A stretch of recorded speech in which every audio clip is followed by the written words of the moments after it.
Good morning guys. So for today's video guys, samahan nyo ako na bisitahin ang kanilang statue. Yung pinakamataas na statue na matatagpuan dito sa Bayambang, Pangasinan. So samahan nyo ako guys, tara na!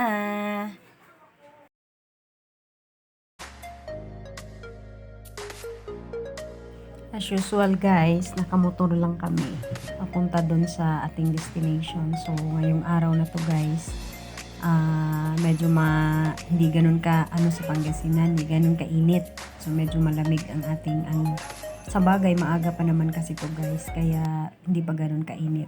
So ayan guys, kung nakikita nyo yan, yung statue na yan ang ating destination.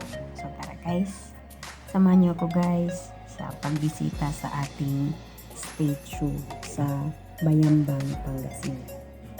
So ayan, nakamotor lang kami guys. Syempre, naka-helmet tayo guys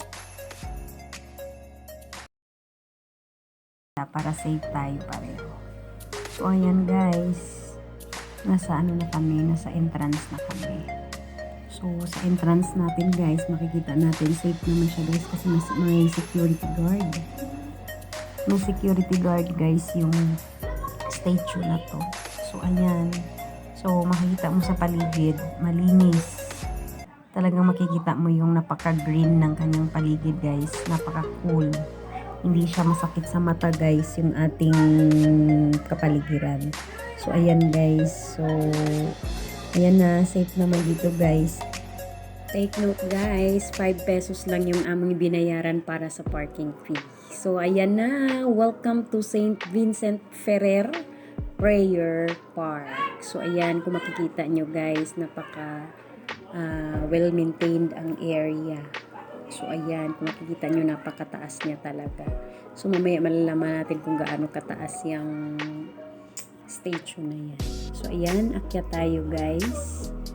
Akyat tayo kasi medyo siya paakyat siya ng konti guys. So ayan na. So ayan, so yan na yung ating statue guys. So ayan guys, tanaw natin dun sa entrance kanina, yung area na yan yung nasa baba, tanaw natin yung entrance. So napakalawak ng area dito guys. So ayan yung ating parking area. So napakalawak ng parking area ng prayer park na to guys. So ayan, dyan kami nagpark at ang bayad namin guys sa parking ay 5 pesos only. So saan ka pa makakakita ng parking ngayon na 5 piso lang. So ayan, and take note guys, the entrance fee is free. So libre lang guys dito. Ayan yung ating chapel guys. So in that chapel, there is a chapel intended for prayers, for healings, and for spiritual renewal. So you can offer your prayers to your loved ones kung gusto nyo. Ayan. So ikot-ikot lang tayo guys. Ikot-ikot lang tayo guys. Ayan, dito naman sa bandang baba gusto ng family mong mag-picnic at magdala kayo ng food, you can bring your food at magkaroon ng salo-salo dito sa area na to. So meron din silang Station of the Cross. So meron din silang space for pictorial. So yung pictorial na lang yan guys, pwede kayong magpa-picture dyan together with your loved ones, your family. Pwede din magpa-group picture kayo dyan. Para parang one-stop shop ka na. May picture ka na, nakapag-pray ka pa, nakapag-pasyal ka pa. So yan guys, ang paligid or yung nasa babang parte ng statue. So ayan guys, pag akyat natin guys, medyo akyat tayo ng konti, nakapaikot dyan yung ating Station of the Cross.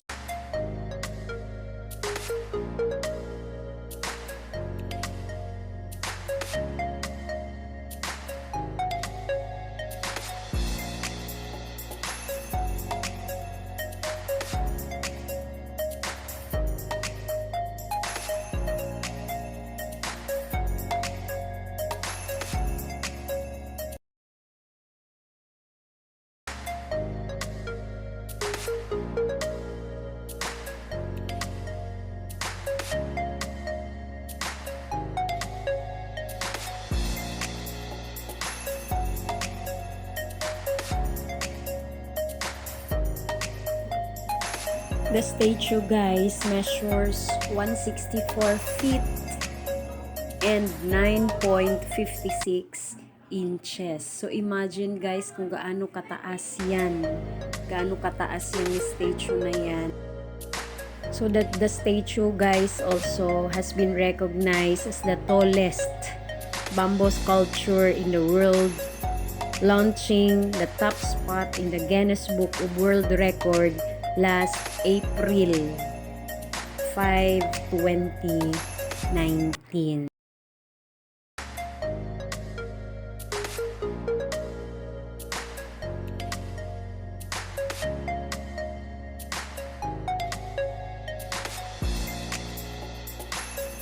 So, ayan naman, guys, yung chapel. Maganda siya, guys, sa loob. So, ayan, hindi ka mag-offer ng prayers dyan. So, ayan naman, guys, yung parking area ng mga VIP. So, di naman tayo VIP, kaya doon tayo nag-park sa hindi pang VIP. And ang ating parking fee ay only 5 pesos. Take note, guys, no entrance fee. Both Bayambanggenyo and galing sa ibang lugar, guys, wala siyang entrance fee. So, this is free to the public, guys. And take note, pagpasok mo pa lang dito, guys, lahat ng songs na pinapatugtog nila ay Christian song. So, Christian song lahat ang pinapatugtog dito, guys. Pagpasok mo pa lang hanggang sa paglabas mo, lahat ng songs ay very solemn, very cool, very calm sa ating mga damdamin kasi lahat ng pinapatugtog dito, guys, ay Christian song. So again, guys, this is the statue of Saint Vincent Ferrer na matatagpuan sa Bayambang, Pangasinan. Again, this is free, no entrance fee, may mga security guard na nagbabantay. And kung gusto mo ng very calm na area, may mga puno naman dito, guys, kung saan pwede kayong mag-relax. Pwede kayong nakaupo para lang makalanghap din ng malamig na simoy ng hangin. So, ayan, guys, yung paligid ayan yung baba ng ating statue. Diyan sa kubo na yan, guys, nakalagay yung kanilang sound system na sobrang lakas. Na kahit nandun ka sa ibabaw, dinig na dinig mo yung sound system nila. And all the songs are Christian song. So, ayan. So, ikutin muna natin yung ating sa baba na part ng ating statue. So, ayan, guys. Kung kayo naman ay nagugutom at gusto nyong magmerienda, that area, yung may bahay na yan, pwede kayong bumili dyan. Yan yung food establishment available na maraming nagtitinda ng pagkain dyan. Pwede rin kayong magpaluto dyan sa loob. Kung kayo ay nagugutom at ayaw nyo nang pumunta dun sa bayan para makabili ng pagkain, meron namang nakaredy na mga food dyan. So, may mga dyan na area, guys. May nakaredy dyan na mga food na ready to eat na kung kayo naman ay nagugutom.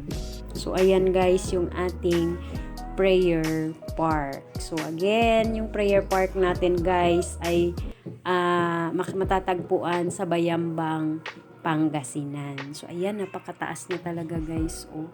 Yung construction pala, guys, ng statue na yan, guys, ay only 10 months. At it consists of 608 men and women. So, imagine, guys, kung gaano kaiksi lang yung time na natapos yung construction ng ating statue na yan. And that is the project of Mayor Kiambao. So, ayan, guys, yung ang pinagmamalaki ng kanilang bayan, ang Saint Vincent Ferrer Prayer Park area. So, guys, napaka sulit maliban sa libre na siya. Makaka-relax ka pa, makakapag-pray ka pa. May food pa siyang available kung ikaw ay nagugutom. So, napaka ganda, guys, ng area kung gusto nyong mag-relax. gusto nyong mag-relax, mag-pray, naku guys, napakaganda. Again, ito ay matatagpuan sa Bayambang, Pangasinan. So, kung gusto nyo pumunta dito guys, Google nyo na lang guys kung paano pumunta dito sa area na to. So, napaka-relaxing guys ng ano na yan. Umaga kasi yan guys, kaya walang masyadong tao. Sa hapon dyan guys, marami ang nagpupunta dyan sa hapon. Kasi maliban sa hindi siya mainit sa hapon, marami ang nagbibisita talaga dyan sa hapon. Again guys, this is recorded sa ating Guinness Book of Record as the tallest bamboo sculpture in the world. So, mas mataas pa to siya guys sa Statue of Liberty na makikita sa New York. Salamat Mayor Kiambao for doing this para sa mga constituent ng Bayambang. So, hindi lamang taga Bayambang ang nakinabang para sa prayer part na to, kundi pati na rin yung mga taong malapit sa Bayambang at yung mga taong bumibisita talaga at sinasadya talagang bisitahin ang prayer part na to.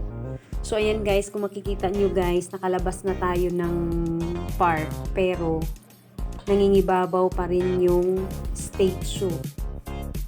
Nasa malayo na tayo guys, pero nakikita pa rin natin yung statue. So, imagine gaano siya kataas guys. Gaano siya kataas. So, ayan guys, tayo ay pauwi na. Medyo malayo-layo yung ating binyahe ngayon. Tayo ay magmumotor na naman pauwi. Motor na naman tayo pauwi. Maraming salamat guys sa lahat ng mga supporters ko, sa mga nagpe-play, nagbumibisita sa aking mga LS. Thank you very much.